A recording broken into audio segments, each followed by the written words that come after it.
Bonjour kabayan! Ngayong araw ituturo ko sa inyo paano magbilang in French from 1 to 20.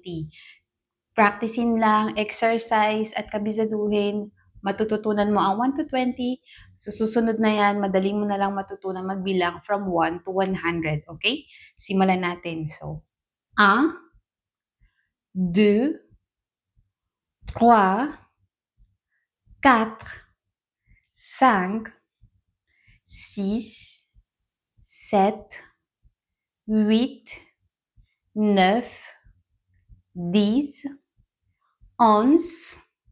11, 12, 13, 14, 15, 16, 17, 18, 19, et 20. Ayan, marunong ka na magbilang from 1 to 20. Practice lang. At sa susunod na video, ituturo ko na from 1 to 100. May addition yon guys. So, be prepared. Au revoir. Bonne journée.